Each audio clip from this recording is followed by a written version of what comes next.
Hello friends, welcome two billion mind education YouTube channel.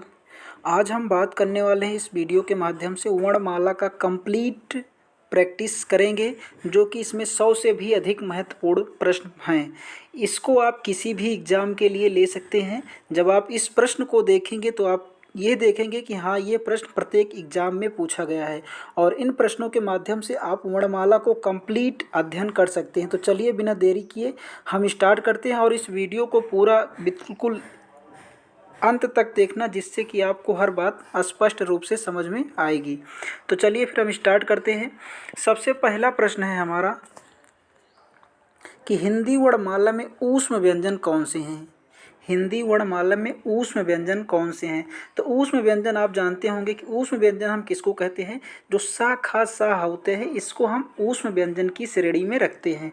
बाकी ता था दा धा की बात करें तो इनको हम दंत की श्रेणी में रखते हैं। जो दंत होते हैं वो ता था दा धा, ये दंत की श्रेणी में होते हैं। बाकी टा ठा, इसकी सी वाले ऑप्शन की हम बात करते हैं तो इसको मूर्धन्य की श्रेणी में रखते हैं। और चा छा जो डी ऑप्शन है, इसको हम तालव्य कहते हैं। तो हमारा यहाँ पे जो राइट आंसर है वो ऑप्शन नंबर ए, सा खा सा हा, ये हमारा यहाँ पे राइट आंसर हो जाता है। अगले प्रश्न पे चलते हैं। अगला प्रश्न कहता है हमारा कि जिन वर्णों के हिंदी के जिन वर्णों का उच्चारण करते समय केवल श्वास का प्रयोग किया जाए, उन वर्णों को क्या कहते हैं। तो उनको हम अघोष कहते हैं। क्या कहते हैं? अघोष कहते हैं। बाकी आप सघोष की बात करें तो सघोष किसको कहते हैं। आपने पढ़ा होगा वर्णमाला में कि 5 वर्ग होते हैं, तो उसमें से जो तीसरा वर्ग होता है और चौथा वर्ग होता है और 5वां वर्ग होता है, इनको हम सघोष कहते हैं और सघोष को ही हम घोष कहते हैं। इसके अलावा आप अंतःस्था के बारे में सुने होंगे। अंतःस्था या रा ला वा, जिनको हम सघोष कहते हैं। इसके अलावा सभी स्वर भी जो है सघोष होते हैं। अल्प प्राण की हम बात करते हैं। अल्प प्राण क्या होता है? तो प्रत्येक वर्ग का पहला, तीसरा, 5वां, ये जो वर्ग होते हैं ये इनको अल्प प्राण कहते हैं। इसके साथ साथ अंतःस्था जितने भी होते हैं, यारा लावा, ये 4 होते हैं अंतःस्था, इनको भी हम अल्प प्राण कहते हैं। महाप्राण की हम बात करें तो प्रत्येक वर्ग का दूसरा और चौथा वर्ग जो होता है, इसको महाप्राण कहते हैं। और सा खा सा हा, इनको हम क्या कहते हैं? महाप्राण भी कहते हैं। तो यहाँ पे हमारा जो राइट आंसर है दूसरे नंबर का, वो ऑप्शन नंबर ए हो जाता है। आगे चलते हैं तीसरे पे। तीसरा प्रश्न है हमारा, या रा ला वा व्यंजनों को हम क्या कहते हैं। तो अभी हमने ऊपर आपको बताया कि जो या रा ला वा होते हैं, इनको हम अंतःस्था व्यंजन कहते हैं। अंतःस्था व्यंजन या रा ला वा। बाकी ऊष्म व्यंजन की बात करोगे तो ऊष्म व्यंजन अभी हमने बताया कि सा खा साहा, ये ऊष्म व्यंजन होते हैं। स्पर्श व्यंजन की जो संख्या होती है 25 होती है, क्योंकि 5 वर्ग होते हैं और इनमें 25 हो जाते हैं। आगे चलते हैं चौथे नंबर प्रश्न पे। चौथा हमारा कहता है कि इन निम्नलिखित में से ओष्ठ ध्वनि है। ओष्ठ, यहाँ पे देखिए ओष्ठ की बात कर। अब ओष्ठ ध्वनियाँ कौन सी होती हैं? जिनको बोलने समय आपसे ओष्ठ से आवाज़ जैसे ओष्ठ जो है उनको ध्वनियों को कहते हैं पा फा बा भा, इनको हम ओष्ठ ध्वनियाँ कहते हैं। तो यहाँ पे हमारा जो ऑप्शन नंबर डी है ये राइट आंसर है, फा। बाकी ला की बात करें तो इसको हम पार्श्विक कहते हैं। क्या कहते हैं? पार्श्विक। और ये जो सा है ये किस में आता है? तो इसको हम संघर्षी सा खा सा हा, इसको उसमें रखते हैं। बाकी इस सा को हम दंत भी कहते हैं और रा को क्या कहते हैं? लुंठित। तो यहाँ पे हमारा जो ओष्ठ ध्वनि कौन सी है? तो option number D is the correct answer. आगे देखते हैं। 5वां प्रश्न है कि वोवेल को हिंदी में क्या कहते हैं। तो वोवेल को हिंदी में क्या कहते हैं? हम स्वर कहते हैं। यहाँ पे कौन सा ऑप्शन सही है? ऑप्शन नंबर सी हो जाता है। बाकी अक्षर के बारे में भी आप जानते हैं, व्यंजन क्या होते हैं इसके बारे में जानते हैं, समृद्ध क्या होते हैं इसके बारे में भी आप जानते हैं। आगे चलते हैं। आगे है जिन शब्दों के अंत में आ आता है। जिन शब्दों के अंत में आ आता है उन्हें क्या कहते हैं। तो उनको हम, जिनको अंत में आए उसे अकारांत, छोटा आए तो उसे अकारांत, बड़ा आए तो आकारांत, ई आए तो इकारांत, बड़ी ई आए तो ईकारांत। अयोगवाह क्या होते हैं? अन्य आहा को हम अयोगवाह कहते हैं। बाकी अंतःस्था की बात करोगे तो यार अलावा होते हैं। तो यहाँ पे हमारा जो राइट आंसर है कौन सा हो जाता है? Option number D. 7वां प्रश्न देखते हैं। इनमें से कौन सा स्वर नहीं है? आ, उ, ए, बा। तो यहाँ पे आप देख रहे हैं जो बा है ये क्या है? स्वर नहीं है, ये क्या है? व्यंजन है। आगे चलते हैं अगले प्रश्न पे, 8वें नंबर पे। आगे है कि निम्नलिखित में से कौन सा वर्ण घोष है। यहाँ पे कौन सा वर्ण घोष की बात की गई है। तो घोष क्या होते हैं, अभी हमने बताया कि प्रत्येक वर्ग का तीसरा, चौथा, पांचवा और इसके अलावा अंतःस्थ और सभी के सभी जो स्वर होते हैं वो क्या होते हैं, सघोष या घोष होते हैं। तो यहाँ पे देखेंगे प ये पहला वर्ग है, टा को देखेंगे ये भी पहला वर्ग है, ता था दा ये देखेंगे तो ये तीसरा वर्ग है। तो यहाँ पे हमारा जो राइट आंसर हो जाएगा दा, ऑप्शन नंबर सी। बाकी इसको देखेंगे तो ये दूसरे वर्ग में आता है। ठीक है, तो यहाँ पे हमारा घोष क्या हो जाता है, ऑप्शन नंबर सी। आगे चलते हैं, अगला है 9वां प्रश्न, भाषा की सबसे छोटी इकाई किसे कहते हैं। तो भाषा की सबसे छोटी इकाई आप जानते हैं कि वर्ण को हम क्या कहते हैं, भाषा की सबसे छोटी इकाई वर्ण होती है। इसके अलावा आगे हम बात करें कि शब्द क्या होते हैं, तो भाषा की जो सार्थक इकाई होती है उसको हम शब्द कहते हैं। ठीक है, भाषा की सार्थक इकाई को क्या कहते हैं, शब्द कहते हैं। बाकी भाषा की अगर पूर्ण सार्थक इकाई पूछे तो उसको हम वाक्य कहते हैं। आगे चलते हैं, अगला हमारा 10वां नंबर प्रश्न है कि वर्णमाला किसे कहते हैं। तो वर्णमाला किसे कहते हैं, तो यहाँ पे जो ऑप्शन नंबर डी सही हो जाता है कि वर्णों के हम व्यवस्थित समूह को वर्णमाला कहते हैं। वर्णों के व्यवस्थित समूह को क्या कहते हैं, वर्णमाला।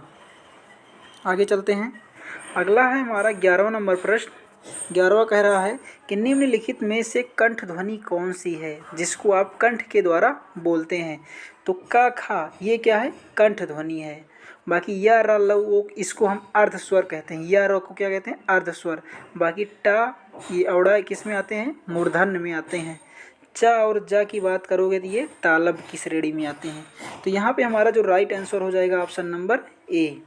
अगला 12वां प्रश्न देखते हैं कि निम्नलिखित में से उच्चारण स्थान के आधार पर मूर्धन्य व्यंजन बताइए। यहाँ पे आपको बताना है कि मूर्धन्य व्यंजन कौन से होते हैं। तो आपने देखा होगा का, खा, गा, घा, इसको हम क्या कहते हैं, इसको हम कंठ कहते हैं। ठीक है, आगे चलते हैं, अब इसको देखेंगे चा, छा, जा तालब कहते हैं। पा, फा, बा, भा, मा इनको क्या कहते हैं, ओष्ठ कहते हैं। अब ऑप्शन नंबर सी आता है डा और ढा। तो यहाँ पे जो हमारा मूर्धन्य होता है, क्योंकि टा वाला जो वर्ग होता है टा, ठा, डा, इसको हम क्या कहते हैं, मूर्धन्य कहते हैं। तो उसी के श्रेणी में आता है। तो यहाँ पे हमारा ऑप्शन नंबर सी सही हो जाता है। आगे चलते हैं, 13वां नंबर प्रश्न कह रहा है कि निम्नलिखित में से अल्प प्राण वर्ण कौन से हैं। अल्प प्राण की यहाँ पे बात की गई है। तो हमने अभी पिछले भी एक्सप्लेन किया कि अल्प प्राण क्या होते हैं, कि प्रत्येक वर्ग का पहला, तीसरा, पांचवा, इसके अलावा अंतःस्थ जो व्यंजन होते हैं यार अलावा और सभी के सभी स्वर जो होते हैं वो क्या होते हैं, अल्प प्राण होते हैं। तो यहाँ पे आप देखेंगे आ और आ ये क्या होते हैं, इसको हम कंठ कहते हैं, क्योंकि आ और बड़ा आ क्या होता है, कंठ होता है। का और गा की श्रेणी को देखेंगे तो ये क्या होता है, दंत होता है, क्योंकि ता, था, दा ये दंत, का, खा, गा ये क्या होते हैं, कंठ होते हैं। ठीक है, ता, था ये दंत होते हैं।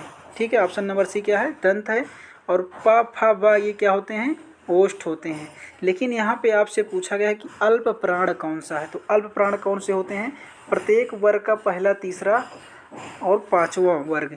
तो यहाँ पे देखेंगे का पहला है और गा तीसरा। तो हमारा राइट आंसर क्या हो जाता है, ऑप्शन नंबर सी।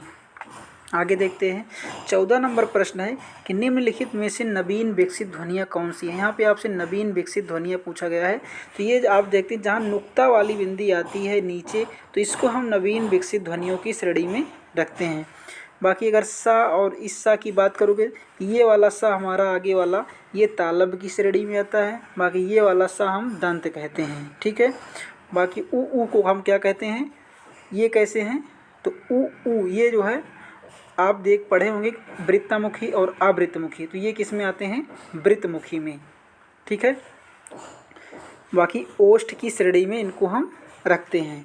और ए आए और आओ को देखेंगे तो ये क्या हो जाते हैं, ये क्या हो जाते हैं, आय की हम बात करें तो आ प्लस ई से मिलकर बना होता है, जहाँ आ कंठ से होता है और ई तालब से होता है। तो ये जो होता है आय ये कंठ तालब हो जाता है।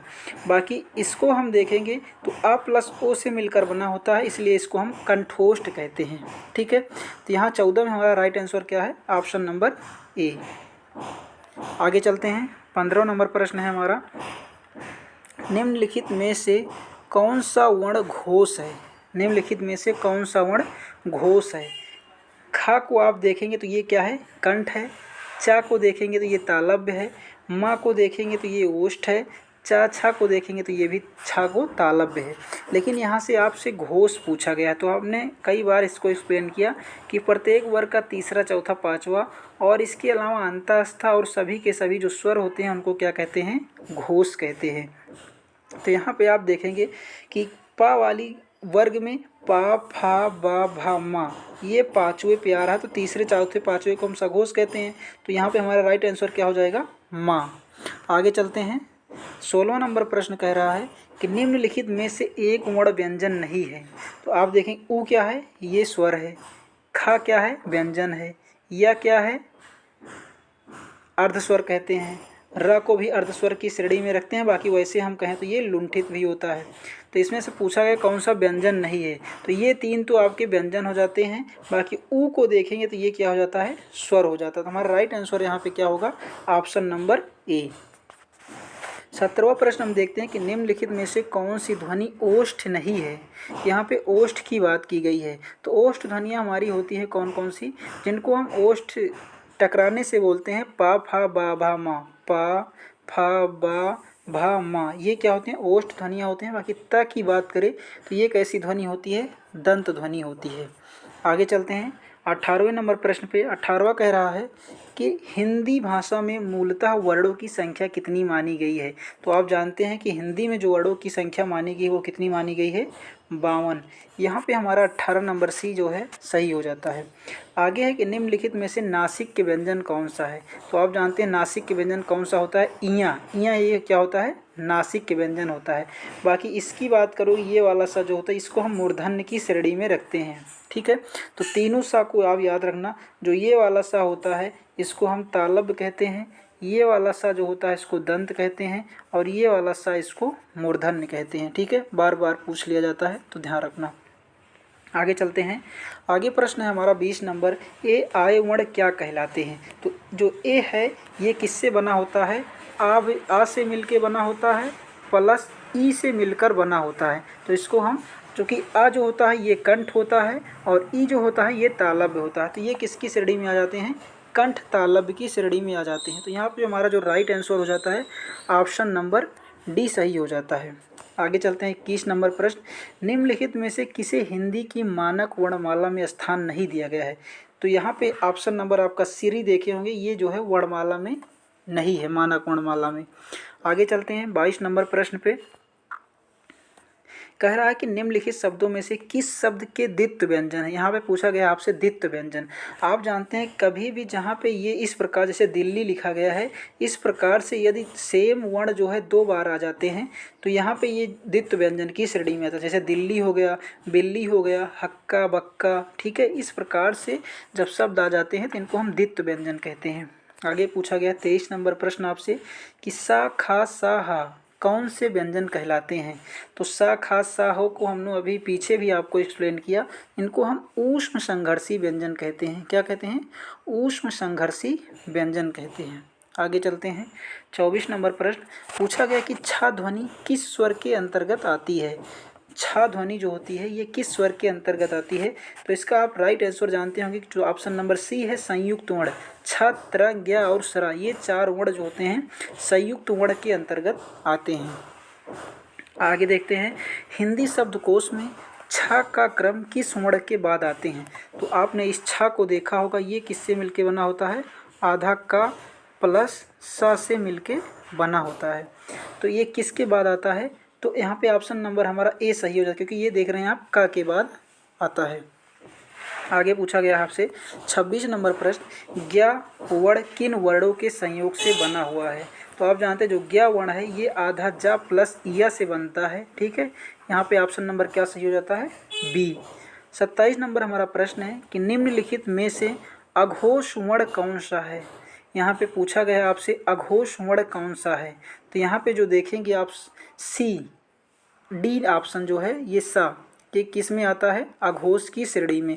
हमने पीछे इसको एक्सप्लेन किया कि जो अघोष होते हैं प्रत्येक वर्ग का पहला और दूसरा, ठीक है, वर्ग, और इसके अलावा तीनों सा, जो सा ये वाला होता है, बाकी ये वाला और एक सा ये वाला होता है, ये तीनों के तीनों कौन से होते हैं, अघोष होते हैं, ठीक है। तो यहाँ पे हमारा राइट आंसर क्या हो जाता है, ऑप्शन नंबर डी।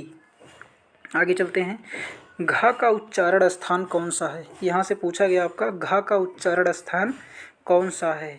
घा क्या है? मूर्धन्य है, कंठ है, तालु है या दंत है? मूर्धन्य आप जानते हैं, जब टा ठा डा ढा को हम मूर्धन्य कहते हैं।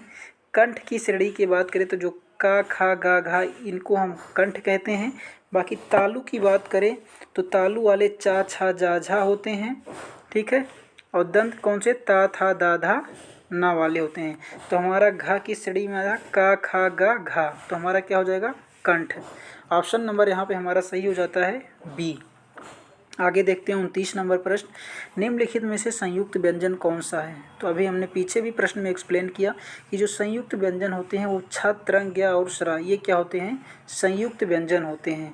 यहाँ पे हमारा जो ऑप्शन नंबर बी है ये क्या हो जाता है? सही हो जाता है। आगे चलते हैं।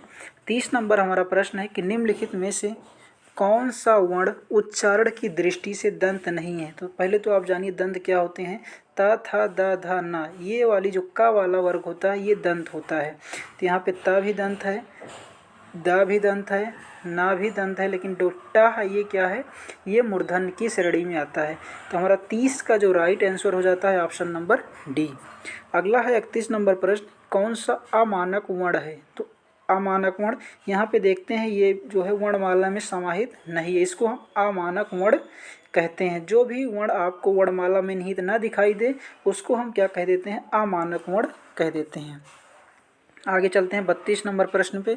कह रहा है कि छा वर्ण किसके योग से बना है? तो अभी हमने पीछे भी इसको बताया कि जो छा है ये आधा का प्लस सा से मिलकर बना हुआ है। हमारा यहाँ पे राइट आंसर क्या जाता है? Option number A. आगे देखते हैं कि हिंदी वर्णमाला के स्वरों की कुल संख्या कितनी होती है? हिंदी वर्णमाला में स्वरों की कुल संख्या कितनी होती है? यहाँ पे 13, लेकिन यहाँ पे कभी कभी 13 भी सही हो जाता है और कभी कभी 11। लेकिन यहाँ पे आपको ध्यान देने योग्य बात यह है कि जब आपसे पूछा जाए कि हिंदी वर्णमाला में स्वर की संख्या कितनी होती है तब 11 सही होता है, लेकिन जब पूछा जाए हिंदी वर्णमाला में कुल वर्णों की संख्या कितनी होती है तो यहाँ पे 13 सही होता है, ठीक है। ऑप्शन नंबर बी सही है। आगे 34 नंबर प्रश्न। निम्नलिखित में से कौन सा स्वर नहीं है? निम्नलिखित में से कौन सा स्वर नहीं है? तो यहाँ पे देखेंगे आ भी स्वर है, ओ भी स्वर है और ए भी स्वर है। यहाँ पे जो हमारा राइट आंसर हो जाता है ऑप्शन नंबर डी। आगे देखते हैं 35 नंबर प्रश्न है। कह रहा है कि निम्नलिखित में से कौन सा ट वर्ग का नहीं है? तो ट वर्ग में कौन कौन से आते हैं? ट ठा भी आता है, डा ढा और अड़ा आते हैं, लेकिन जो घा देखेंगे आप तो ये का वाले वर्ग में आता है। का खा गा घा, तो इसमें किस में आ जाता है? ये कंठ की श्रेणी में। आगे देखते हैं 36 नंबर। अगले प्रश्न पे चलते हैं कि हिंदी वर्णमाला में व्यंजन की संख्या कितनी है? हिंदी वर्णमाला में व्यंजन की संख्या कितनी होती है? तो आप इसको जानते हैं हिंदी वर्णमाला में व्यंजन की संख्या 33 है, ठीक है। बाकी 35 नंबर का जवाब हमने क्या दिया था कि ट वर्ग का कौन सा नहीं था? ऑप्शन नंबर यहाँ पे क्या सही था? डी। आगे चलते हैं।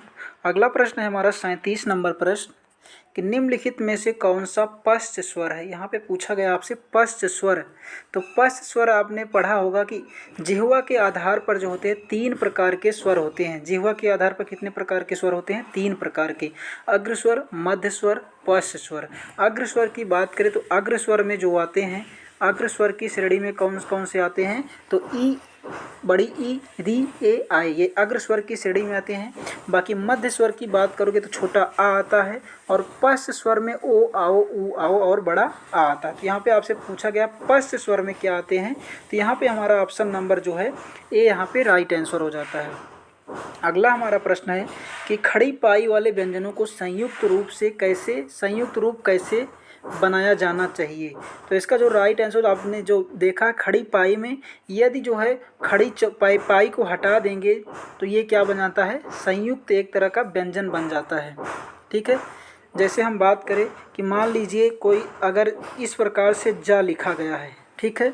अब इसको आपने यहाँ से अलग कर दिया स्वर को, तो ये एक प्रकार का इस बड़ा अलग कर दिए तो क्या बन गया? संयुक्त व्यंजन बन गया। आगे चलते हैं 39 नंबर। 39 नंबर कह रहा है कि विसर्ग से बना शब्द कौन सा है? तो यहाँ आप देख रहे हैं कि जो विसर्ग से बना शब्द है वो कौन सा है, निःस्पृह, मतलब ऑप्शन नंबर जो बी है ये क्या है, सही है। आगे चलते हैं 40 नंबर, इनमें से कौन सा वर्ण स्वर है। तो आप जानते हैं स्वर क्या है, ऑप्शन नंबर ए यहाँ पे जो है सही है। अगले प्रश्न पे चलते हैं 41 नंबर पे, निम्नलिखित में से अंतःस्था व्यंजन कौन सा है। तो अंतःस्था क्या होते हैं, या रा लावा, ये क्या होते हैं अंतःस्था। तो यहाँ पे आपका जो सही जवाब है ऑप्शन नंबर बी। बाकी ट की बात करो तो ये मूर्धन्य होता है, ड की बात करोगे तो ये भी मूर्धन्य होता है। बाकी ये वाला सा है ऊष्म संघर्षी भी कहते हैं और दंत की श्रेणी में भी रखते हैं। तो यहाँ पे जो सही जवाब है आपका 41 में ऑप्शन नंबर बी। आगे चलते हैं, आगे कह रहा 42 नंबर, इनमें से ओ का उच्चारण स्थान कौन सा है। ओ, तो ओ किससे बना होता है, आ प्लस ऊ से मिलके बना होता है। ठीक है, आ प्लस ऊ से मिलके बना होता है। तो आ जो होता है ये कंठ होता है, जो ऊ होता है ये ओष्ठ होता है।